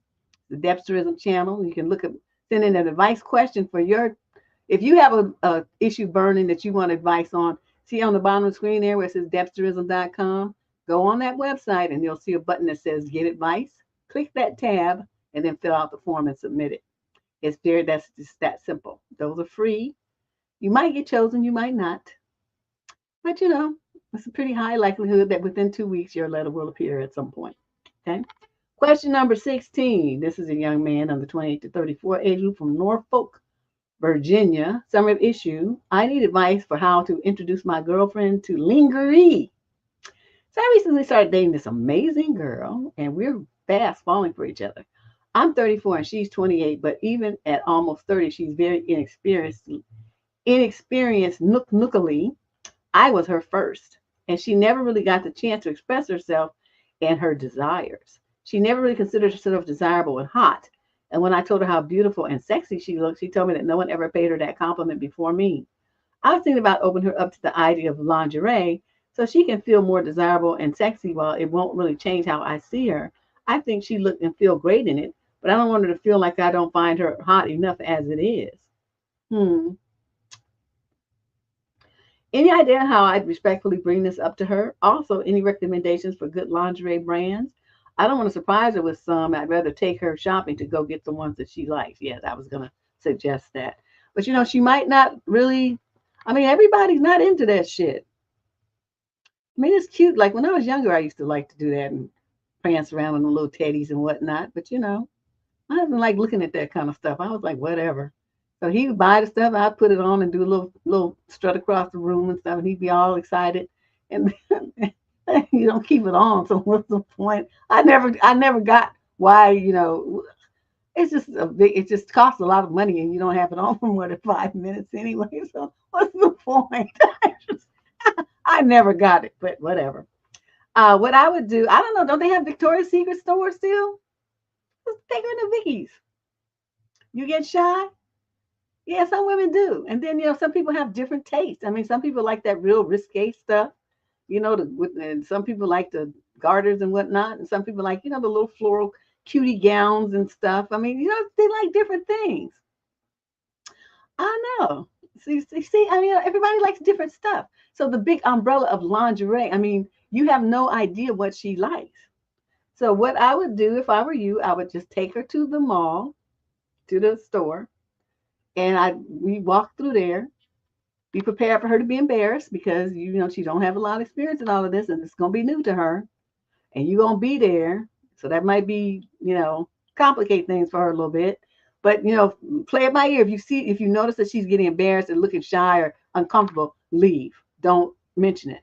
Just say, I thought that, something in here, I would like to get you a gift, something in here that, that reflects your beauty or whatever, makes you feel more sex, whatever way you want to say it. And then let her walk around and look and see what she likes. But like I said, be very careful with that. Watch her carefully, because if she starts looking uncomfortable and fidgeting and looking nervous or something, they say, well, we don't have to do this today. Let's go. You can think about it, and we'll bring you back. I'll bring you back when you're ready, or something like when you want me to, or I'll just give you the money. You can come get it yourself, or something like that. Be flexible. Okay. It's nice that you're thinking about her, and you want her to find her beauty and wrap her arms around it. That's nice. That's a nice concept, but just be careful. And whatever she picks, you're going to like it. You understand me? Don't you be critical or saying, well, I thought I would have picked this. Don't you say anything like that to her. You let her find her way on her own. And whatever steps she takes, you support it and encourage her. You don't try to make her feel bad and like she made a bad decision and you would have done something else. Don't you dare do that. Question number 17. This is a male in the 22 to 27 age group from Orange County, California. The male is 50. He's writing about a male who's 57 to 65. Oh, so I have an issue. My father keeps asking me for money, and I'm early in my career. It's taking a toll on me. How do I move forward? Oh my God, this sounds like it's going to be, it's going to be a lot. What did I just do? Oh, when I put this down, I see it change my screen. Thank you, Jerisha. So I'm 22, and my father, who is 60 now, was a multimillionaire when I was a child. He served 9 years in prison. Ooh, before I was born for drug smuggling, and after getting out, he became a legit businessman. Given his upbringing, he's always been very aggressive with his money, extremely smart, and a very bad saver. I saw him with a Lamborghini. He owned like 10 other very nice cars, multiple businesses, a large stock portfolio, rental properties, and he would go to rally races. In my junior year of high school, he had to file for bankruptcy and liquidate everything after a sling of poor investment choices. Essentially, he put all his eggs in one basket while not maintaining his other side businesses, with everything ultimately going to shit. This scarred me, and I'm now extremely frugal. I have vowed to not allow myself to lose everything if I reach anywhere near that level. He then moved to the Philippines, where he has fathered 8+ children, all with different mothers. He anticipates having more and building a, quote, compound. He expects me to, at 65, 60 now, he's 60. He expects me to maintain relationships with the mothers after his passing to ensure every kid has the opportunity to go to college if they would like. At this time, he was living off very little, mostly from his mother, my grandma, who's now in her mid-80s. Fast forward 5 years, I attended college, I studied accounting, I earned my real estate license and worked the entire time and invested aggressively. I'm now 22 and I own 3 rental properties and flip houses while maintaining a W-2 accounting job. I work 70+ hours a week with all of my ventures. I make pretty good money for my age, $70,000 last year, I'm expecting $90,000 this year, and I'm always thinking bigger. I did have help. My great-grandmother created a trust to give to family members. I've received $20,000 a year for the past 3 years from this trust. This played as startup money for house flipping, buying rentals, and living expenses during college. I'm expecting more disbursements throughout the next 5 years in similar amounts. Okay, so you're going to get, okay. Since I was around a sophomore in college, I have slowly been financing more and more of my father's bills.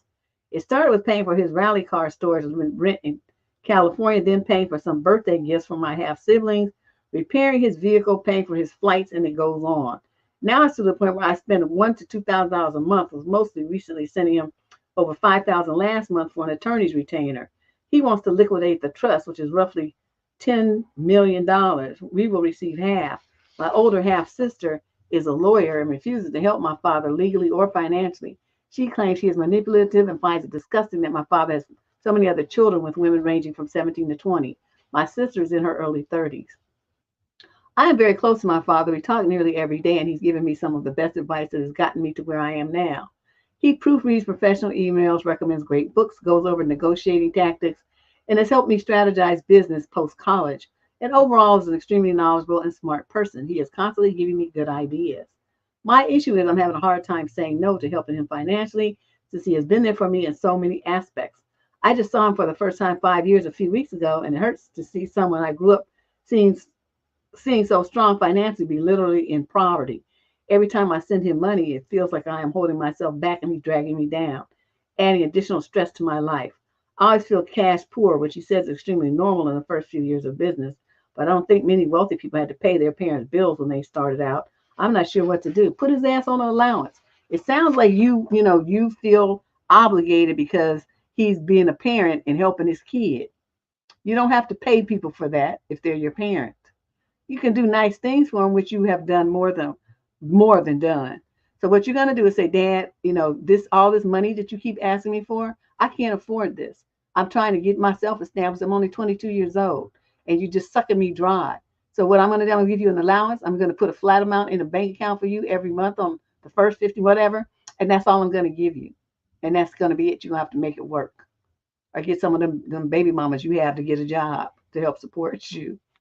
I don't know what to tell you, but that's gonna be it. And then and just do that. And so if he's in the Philippines, so if you give him $1,000 US dollars, that should be more than enough to feed him. And like I said, if he gonna be happy, he want to have more kids. Say you can't afford the ones that you got. You need to get something snipped or something.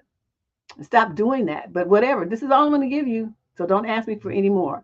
It'll be in the bank account on whatever day, and that's it. And that's what you do, okay? Then that'll help you not feel so bad because you are still helping him. Because I can see you feel a lot of guilt about cutting him off. But it's going to give you, boundaries, parameters. If he comes back and saying, well, that's not enough, say that's all I'm going to give you. You keep saying that's what I'm going to give you, make it work. That's your sentence, and that's all you say to him. Now, as far as these ideas and all this other kind of stuff, if those dry up because you're not giving him money anymore, then he was just a transactional person anyway, and he doesn't really see you as his son because a father would want his son to be successful regardless. And the fact that he had a fortune and he lost it, well, see, that's his fault. It's not up to you now at 22 to fix his life that he fucked up. That's his fault. That's his problem. He would have all the money. He should have took care of it. Put money in, diversified his portfolio of investments. He didn't do that. So he did some dumb shit and lost everything. Okay, well, now you're in the Philippines suffering. So, I mean, what you want from me? They're talking about he needs a retainer for an attorney. Why couldn't you just do that part here? Why do you have to send him $5,000 to do it? I'm not really sure what's going on with you, sir, but this is my suggestion. I think it will start helping you separate yourself from your father without, by lowering your level of guilt because you're just all on one. Question number 18. This is a female in the 18 to 21 age group from Minneapolis, Minnesota. Summary of issue. I am so sick and tired of the hookup culture. I was seeing this guy for about 4 weeks, pretty consistently. I am 20 and he's 23. We only slept together a couple of times, and any other time we hung out, it was just so fun, and we connected and vibed really well enough to where I ended things with other people that I was talking to. Why would you do that? If y'all didn't have a conversation and decide that was what you were going to do, then you don't stop seeing other people. Okay, you continue to see other people because you don't have a commitment with anybody. You're trying to make it seem like you do, but you don't. Okay, so there's fuck up number one. So now see what else happened. While we were seeing each other, he's been telling me all about the stupid shit going on in his job. And as I expected, he ended it yesterday because he, quote, needs to get his priorities in check, end quote, referring to his job situation, and says that he can't commit to anything right now.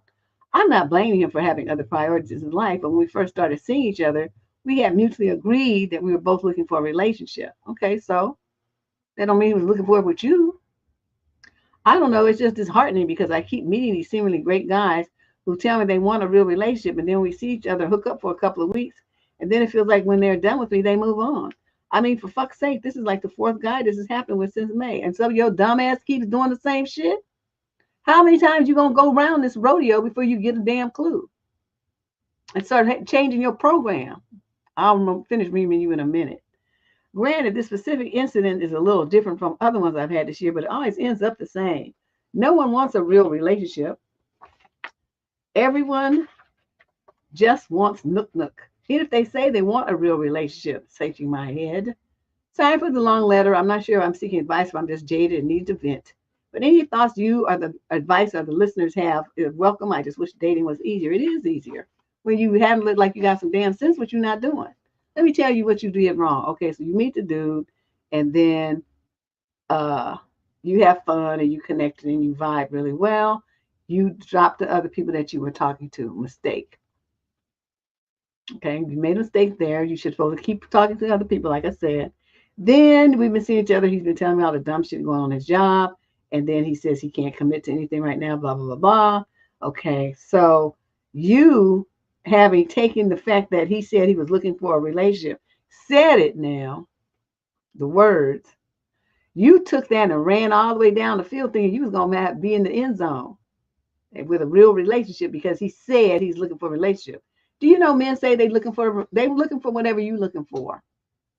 I just did a short on that. Check it out. It's called Beware of the What Are You Looking For game. You need to pay attention to that. No woman should ever tell a man what she's looking for in a relationship. He said he's looking for a relationship. Say, really? Well, how are you going to go about finding it? How would you demonstrate that to a woman? What would you do? What would you say? How would she know that you're being real? I would just give him a bunch of questions. I'm not telling his ass shit. But if you don't think I'm going to turn it to Barbara Walters on his ass, asking hella questions about what does that even mean? So you're in a relationship, what does that look like? You know, I want to know details. See, what y'all like to do is just assume that you know what he means because you take the stuff and you let him get away with all this vague shit. You're supposed to ask some details, questions, specifics. Well, how long do you have to date somebody before you decide you're going to be in a relationship or not? And then to be in a relationship, what does that exactly, relationship, what does that mean? Yeah. You have to think about that. You have to ask those kind of questions because you assume you know what a man means when he says that vague shit, but you don't really know. I learned that lesson when I was in high school because my friends, they would say, oh, whatever, some little boy they were talking about. He said he want a girlfriend. He said, and I'm like, oh, well, was he asking you to be his girlfriend? Says Deborah. And then they start looking like confused. Well, what does that mean though? When you be a girlfriend, what is that? What you have to do to be a girlfriend? What is that? What's the expectations? More, Pikachu face. They don't know. That's when I learned that women don't ask enough questions. When men say stuff, because they would always be looking at me all weird, like, why would you even think to ask those questions? Because it's like I want to know. I don't sign blank checks. So somebody come up saying, well, I want to be in a relationship, I'm gonna ask a whole bunch of questions about what that is. Because you just saying that, see, that's to me, that's a blank check. So you want me to fill it in with whatever comes out of my imagination. You haven't really said anything. You haven't really done anything. It's just a sentence. So ladies, stop falling for that game. Okay, I want to be in a relationship. That don't mean he wanted with you. See, and that was an assumption that you made. And that's where you went wrong. The other thing that you did wrong is, you keep doing the same thing. The guys come up to you, that's just game, and tell you, I want a relationship. And you, like most other women, are dumb and you're going to bite because you want that. You think, you say you want that, but you haven't even dated the clown. So you don't know if you want the relationship with him or not. Right? You don't know this fool. So why would you even get your head turned by a sentence like that? He might be an idiot, abusive, a druggie and addicted to something else. You don't know nothing about him. But here you are, we're trying to, act like a girlfriend. But he ain't asked you to be his girlfriend. That conversation has never come up. But here you go. So you all need to handle yourselves better. Keep in mind, stay focused on what is, not what you want to see, what you wish was there. Stay focused on the reality of the situation that you're in. Question number 19 of 25. This is a female in the 20 to 34 age group from Spokane Valley, Washington. Summary of issue. How to deal with no compliments and validation over appearance. Oh, God. And you in the 28 to 34 age group and you still stupid like this? This is going to be amazing. I need some advice. I am 29. I've always been obsessed with beauty and dressing up since I was a child. I didn't feel pressured. I genuinely enjoyed it. Even as an adult, it's sort of my safe space. However, every time I dress up or wear a new outfit and no one compliments me, I honestly feel crushed. Ooh, hella dumb. I started thinking about all the things I could change to be more attractive or whether I'm no longer attractive. I'm aware of how screwed up this is, but I'm unable to overcome this issue. I want to self-validate, but I fail every time. It's gotten to a point where if I go to an event, my main focus is now on how I'm being perceived. Sometimes I just don't even have fun because these thoughts are going through my head. Sometimes I feel as long as I'm happy with my appearance, I shouldn't care. But other times I feel like if I change my makeup / hair / skincare, I can be attractive. I really don't know how to deal with this. Should I give up on trying to be pretty and take the focus off my looks or try to tell myself that I am pretty and I don't need any more validation? Please help me. Lastly, I'm aware of how immature this sounds. Please don't judge me. Oh no, I'm going to judge the fuck out you. That's what I do. Okay. You write to me, I judge you. That's part and parcel of this show. So if you ask me not to judge you, it's not gonna happen, chick. Yeah, she need to shrink for real. But let's look. Okay, you 29 years old, and if you dress up and you wear a new outfit, you wait for people to acknowledge you and compliment you like a fucking baby. You honestly think that this is a problem that I should be spending my time on because you're mental. Then you start thinking about the things you could change to be more attractive and whether you no longer, you know what, you're going to be one of them kind of people like as you age and you get wrinkles and gray hair and stuff, you're going to have a real hard problem. You're going to have a hard time because when you're that focused on other people's validation of you, you're like an empty shell, just walking around waiting for people to tell you what you are and define you and tell you, you're pretty, you're beautiful, you're whatever. You're looking for other people to do that. You know what that means? That your self-esteem is in the toilet. You don't have any because all your esteem is coming from others outside of yourself. Self-esteem is like you look in the mirror and whatever you look like is fabulous. I mean, I could walk around here in some baggy shorts with a rip on the side. That's my favorite ones to wear in the house. Don't say nothing. I'm going public with them. And then, just bare feet and my hair looking a hot mess. No makeup on, no kind of way, in a raggedy t-shirt or tank top or something. And you know what? I still feel beautiful. I still think I'm hot and gorgeous and everything else. It doesn't matter what I dress like and how much makeup I have on, all that kind of stuff. I mean, that might make me look better to some other people, but I'm talking about my opinion of myself. I think I look good in anything. No matter what I do, I still look great. And that's just the way that it is. So if you don't feel that way about yourself, that means that you don't have any kind of self-esteem. Can I help you with that? Absolutely not. What you need to do is go and get you some therapy and figure out how maybe they can help you figure out how ways to, how you can start self-validating. As you said, you tried, but you failed. But, you probably need some professional assistance and guidance on how to do it. There's a process. I'm not going to be telling it to you because I'm not supposed to be trying to practice that kind of stuff. That's not my role here. That requires someone with a license. And I'm not licensed and I don't want to be. That's why I do this show, so I can act a fool. You think I could tell people to do stupid if I had a license and they were paying me as a therapist? Oh my God, I would have that thing like license for about 10 minutes. And my thing, so somebody came with some bullshit like this. I mean, what the fuck is your problem? Wasting me, getting on my nerves with this simple shit. And I would talk to them like that. And then they'd be like, Oh my God, she told me that I was stupid and my problem was simple shit. And the licensing board would be like, get us that shit back. Boop. And that'll be the end of that. So yeah, we're not gonna do that. We just gonna do stuff this way. Can you imagine though? I thought about it a couple times. I was gonna do an internship. I was like, no, let me change my major. And that's what I did. Question number 20. This is a female in the 20 to 34 age group from Allen, Texas. The male's 22 to 27, and there's another male that's 57 to 65. Summary of issue: how to handle my boyfriend's conservative dad who is planning to berate me about my liberal political views when we meet. I'm 30 and will be meeting my boyfriend's father this weekend, and he's asked a lot of questions about where I stand politically. Unfortunately, my boyfriend, he's 27. Okay, so let's say how old you are.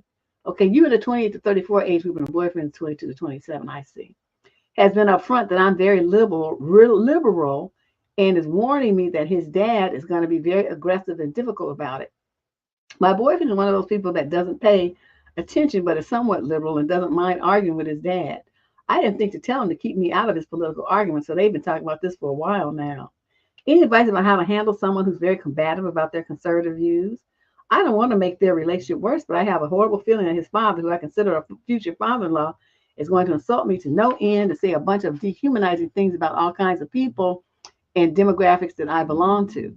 I have a lot of conservative family members, but these are people I know and love who don't necessarily know my political views, so it's never been an issue. Well, I'm trying to figure out why you feel like you have to, because he asked you questions, why do you feel like you need to answer? See, this is how I would do when parents get, or even my own relatives get intrusive like that. Okay, so there's like, well, who are you going to vote for for president?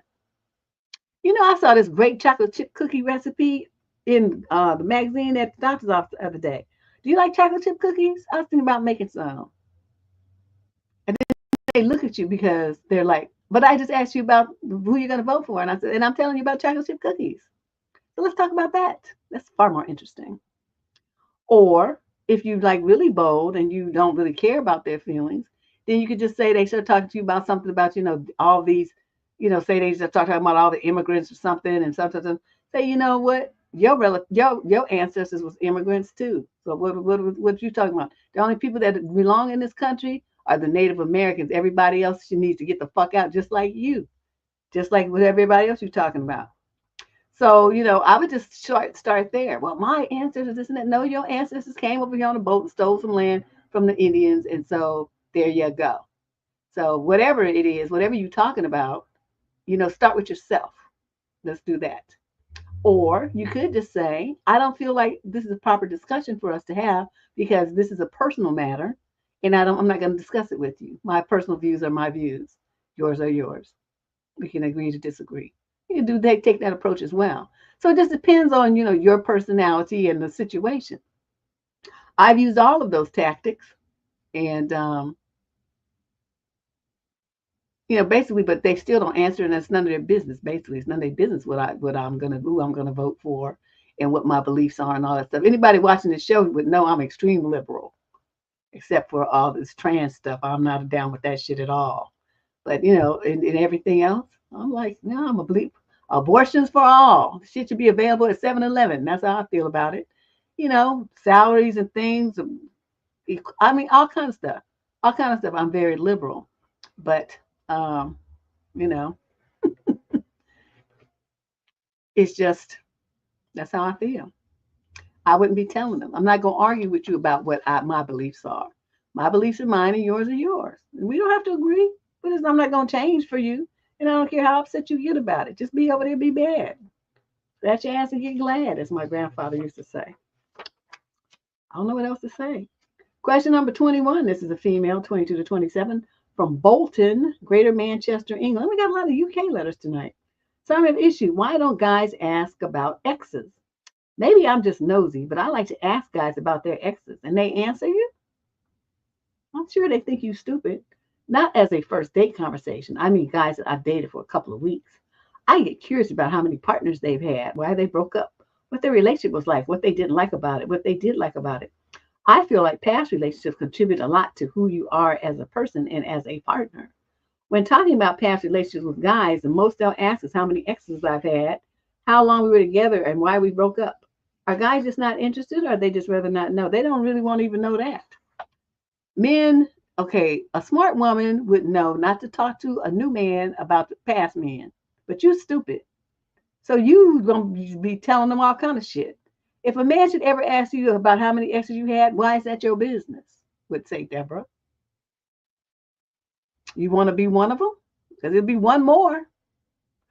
Or they say, well, how many people, older men, people my age don't ask like how many partners you've had. That's some young people's dumb shit. How many partners have you had? That again is none of your business. Especially if you want to be one of them and join those ranks. You really shouldn't be asking questions like that. Like it's you don't kiss and tell, something like along those lines. But basically, you shut that shit down. Then why they broke up? That's not your business. So if I were a guy and you came asking me these questions, like how many partners I had, that would be none of your business. Why we broke up? That's not your business. What the relationship was like? That's not your business. Why what they didn't like about it? That's not your business. And what they did like about it, that again is not your business. Because what happened with those people that's not you, under those circumstances that don't have you involved in them. I was a different age. I was a different person. Different maturity level. So what happened in the past doesn't have any bearing to do on what we're gonna do. You need to be thinking about that, okay, and stop worrying about what was there before me when I was young and dumb. Okay, that's how, if I was a dude, that's what I would tell a woman. None of your goddamn business. If I was really in a pissy mood, we'd start adding a little special flavor to it. But in general, it'd just be telling us not your concern. Don't keep your nose out of my past. My exes don't want to be talking about, I don't talk about my exes and they don't talk about me. And we agreed to do that because it's respectful. What's not respectful is for you to be digging your big nose up in my past. It's not your business. Don't ask me that shit again. Okay? That's how I would handle some broad like that. My partner once spoke to my ex about me and told me, wow,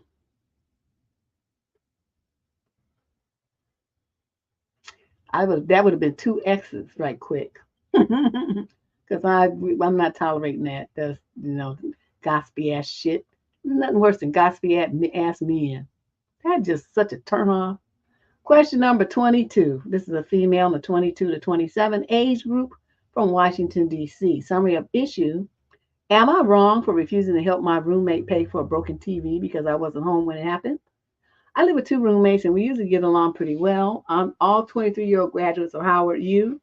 Last weekend, I went out of town to visit my family, and when I got back, I found our living room TV completely smashed. Apparently, one of my roommate's friends got a little too drunk during a small party they had while I was away, and the friend somehow knocked it off the stand. Now, both of my roommates are asking me to pitch in to buy a new TV because we all use it, and quote, we're a household, end quote.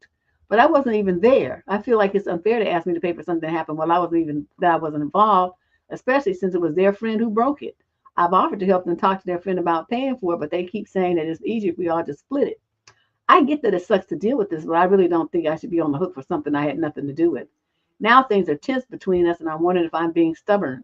Should I just give in and help them buy a new TV? No, what you're gonna do is come up with a questionnaire. Okay, so these are the questions you're gonna write on the form. Okay, the TV situation. Was I here that day? They're going to say no. Am I friends with this person? No. Did I knock the TV off the stand? No. Did any of my friends or family members knock the TV off the stand? No. What else could we put on this questionnaire? And then I guess the final question would be, so there's 4 no's here. So when that tallies that up, that means that I have no involvement in this, and no, I'm not paying a dime. See all these no's here? That means I'm not involved in this situation, and I'm not going to pay a dime for that broken TV. What you should be doing is getting the money from the person who broke it. That's what I suggest you do. Don't look for me to cover for your friend's drunken mistake. And they can be mad if they want to. And what you do, just never look at the TV again. Just You know, you got streaming services on your phones and iPads and laptops and stuff, right? Just look at what you want to look at on that is in your room and leave them the fuck alone with their raggedy TV. Never look at the television again, okay, to make a point. You don't want to touch it after they're going to buy a new one. But really, the person who broke it is responsible for it. And that's who should be paying, not you. And definitely not them either. But other reason why I wouldn't want to give any money on this is because you don't really know this person who's their friend. Right. Exactly, Shay. You know, I'm kind of, you know, it's their friend, right? The friend could have just already paid them and they just be trying to get some money, extra money out of you. So, I mean, all in all, this is a fuck no situation. I'm not giving y'all ass a shit. You know, don't have a TV then. Don't be inviting drunk, stupid people over, or do something better with your TV stand so that it's just more locked down. I have mine up against the wall. Yeah, mine's up against the wall. So, and it's braced. So I have it so that it leans back slightly. So, you know, it's not going nowhere. Even if you do bump in it, it's not going to fall over. Question number 23. This is a male in the 18 to 21 age group from Carmel, Indiana. Summary of issue. My family is angry at me for refusing to babysit for my sister when even my parents are pushing me to say yes. I recently turned 17 and still in high school, but love your advice. So I hope Candace chooses to help me. Well, yeah, because I usually only do 18, but I guess 17 is close enough. Dad, my older sister, she's 20, had a baby with her husband a month ago. I haven't actually met the kid yet, and maybe I won't ever, and that'd be fine by me. But even still, she and my parents want me to babysit right after school until 11 p.m. each night so my sister's husband can work and my sister can do whatever it is she does for a few hours. I want to say she's working also, but I don't know if she is. I have a part-time job that I would need to quit if I said yes. Not to mention my sister and I are not close. She's a mean girl with a cruel streak that I was exposed to a lot growing up and even after she moved out. Our parents think she can't do anything wrong and they're so proud of her for getting married and having a kid at 20. They think it's the way we should all want to live our lives to work out. Did I mention my sister wanted me to change my name because she wanted to name her son, quote, Terrence, not my real name, but she didn't want to name him after me. That's how much she dislikes me and how entitled she is. She went with a different name because I refused, but she called me a waste of oxygen because she didn't get to take, quote, Terrence from me as a name. I was first asked, that's some amazing shit right there. I was first asked / told I need to babysit a week ago. And when I said no, she went to our parents who agreed with her that it should be me. They told me I should think of it as getting time with my nephew and how good it will be. I asked her if their daughter feels the same way about it, and they said, of course. So I asked why it was made perfectly clear I wasn't allowed to come meet him with the rest of the family. They told me it's because I'm in school and he was a newborn. My sister told me that her son will be told that I'm not an uncle, I'm just the babysitter. She said she doesn't want people to know we're related and doesn't really want me with her kid, but she won't have to pay me. And our parents will make sure I don't do anything dumb like demand money for it. Wow. So they want you to be a slave like. So when are you supposed to do your homework and, you know, do stuff that normal high school students do? I told her I wouldn't quit my job to watch her kid, and she told me I will if she keeps crying to our parents because they will march over there and say I quit, and they'll make me go to her house every day after school. My parents threatened to do that, but I told them then I'd still say no, and I wouldn't have my own money to spend, which would annoy them. But they keep putting pressure on me, and my sister's calling me a wasted life for not submitting to what she wants, and she told me I'm a pathetic, useless little boy who was a mistake from conception. What should I do? You should call up Child Protective Services and have them come and have a chat with your sister and your parents. Because what they're trying to do is force you to do something and be responsible for a life that you don't want to be responsible for. There's no law in this world that would back them up on that. But there are those laws that tell them that they can't force you to do anything like that. You cannot force somebody to become a caretaker, especially a minor. So what you need to do is you can even report it to your school and ask them to call your parents and explain the laws about, what people can and cannot make their kids do. And then, if you need to escalate it up to the level of Child Protective Services, they will happily send the officers, court, social worker, somebody over to the house to have a chat with them about what they best not do. So, that's the approach that you have to take. And you can tell them that, say, if you try to do this, I'm going to get the law involved. I'm going to get court, child protective services involved because I'm still a minor. You can't fucking make me do anything like that. And you just turned 17, so you got a whole year to go. During that year, you need to save your money. Don't spend nothing because you're going to need to move the fuck out when you turn 18 because they're going to try to force you to do it then too, as long as you're living in their house. Okay, so you need to, once you're no longer a minor, get out that day. You're going to need to find some place to be with rent a room from a friend's parents or something. You start thinking about what you can do. You live with your grandparents. I don't know. Whatever you're going to do, you start thinking about it because that's the only way you're going to get out of this situation. But right now, you get the protection of the law. They can't force you to quit your job. They cannot force you to babysit this kid and be responsible for a child that you don't want to be responsible for. There's no law that says that. Let's see. And you can also tell them, and so if I'm babysitting this kid and something happens to your kid, then what you gonna do? Because I already told you I don't want to do it. And then they would look stunned, like, well, are you saying that you would hurt your kid? I don't know, I might. Seeing as how I would be so pissed off at how you people are intruding on my life, I might have to take it out on the kid.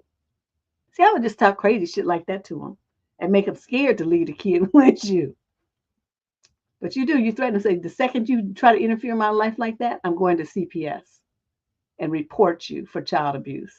Because it's trying to make me be a slave babysitter, that's child abuse, which it is. So you threaten them with that and see if that helps them back down. Okay.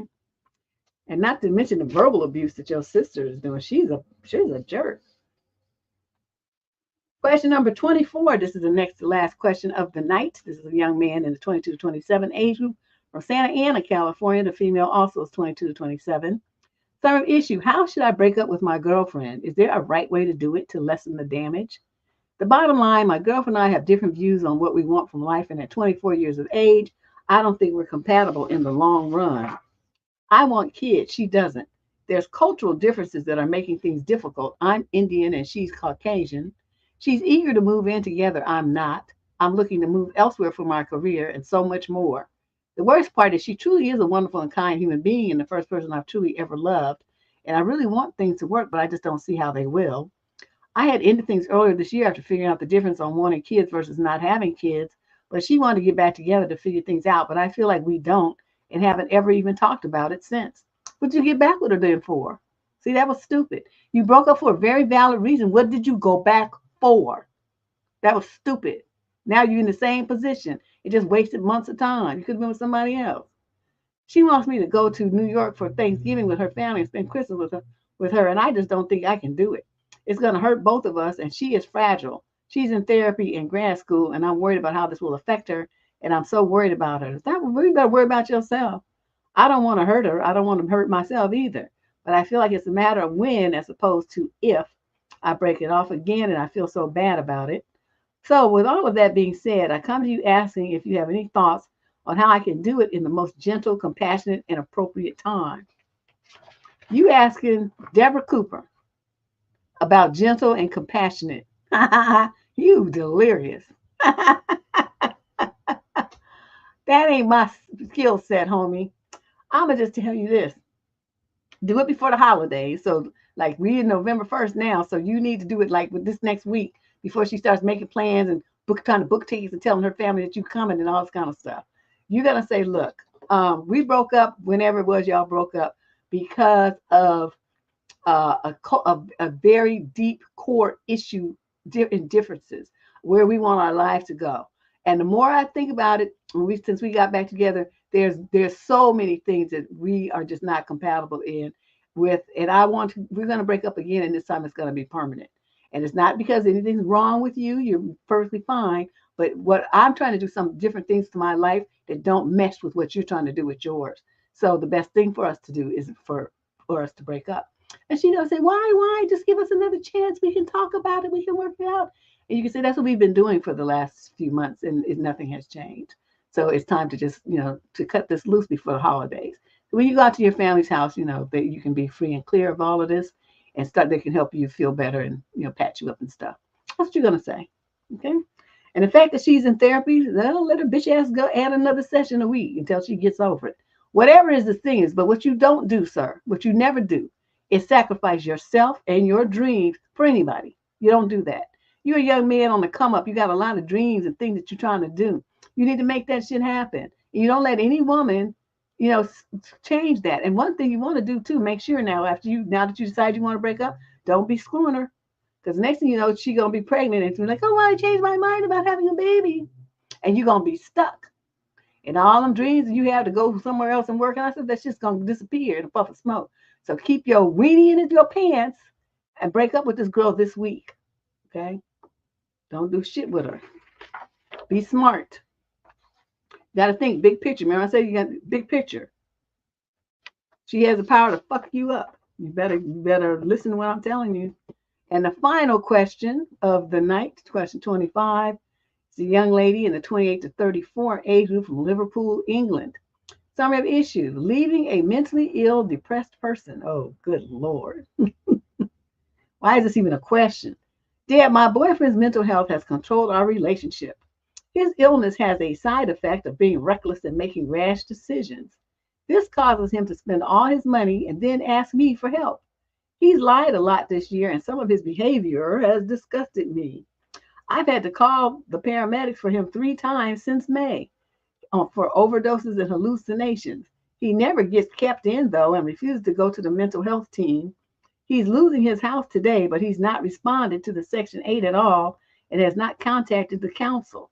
He's uncontactable a lot. He sleeps a lot, heavily depressed. I'm suffering too, though, as I wake up to nothing from him message-wise. I go to work and often only hear from him in the afternoons.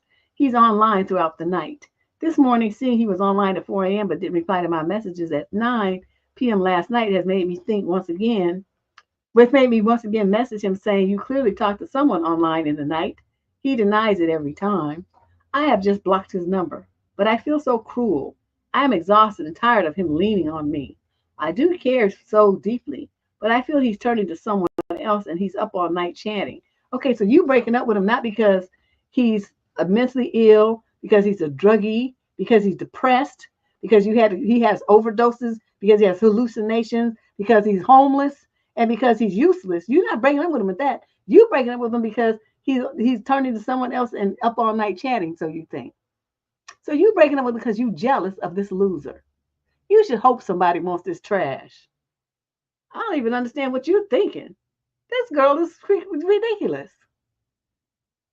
You went down to Liverpool, England, and found the absolute dregs of society, the worst of the worst. The only thing that he doesn't have is a criminal record, but he might have that. You just didn't put it in the letter. So he's like not a convict, a felon, whatever, but he's everything else that a loser could be. And that's the man that you chose to date, and the man that you chose to worry about, and the man that you chose to write me a letter about, and you worried about he's chatting with somebody else online. Ooh, Lord have mercy. I don't know what to say. Some people just lack intelligence, and my dear, you're one of them. This is about the dumbest shit anybody. And you in the 28 to 34 age group too. It's not like you the 18 to 21 and don't know no better. Your ass is on the downstroke to 40, and you still making stupid decisions and stupid choices. I do not know. I don't know. Candace put this in the end because she knew if it was earlier in the column, I would have been pissed off and been throwing the whole stack of papers across the room. Oh my goodness. But anyway, that's this show. I was thinking about if I should do a Sunday sermon. I need to do something. I always have a lot to say, but it's just I'd have to make the slides, I have to do all the stuff, and then I get tired. It's like, oh, I want to do it, but I have to figure out if I got the energy. I'm still in vacation mode, to tell you all the truth. But you guys look on the community wall on YouTube. I'm going to be hosting for this commission a webinar on recognizing adult, senior abuse and exploitation. And it's got some big time heavy hitter speakers one lady coming from the state of California, it's some office of financial exploitation for seniors or something, and some other organization. But anyway, since I have a platform, I'm hosting it for them. And yeah, look on the community wall and see if that's something that you're interested in. As parents, your parents age, and as we age, the country is aging. Like this is like pretty much worldwide.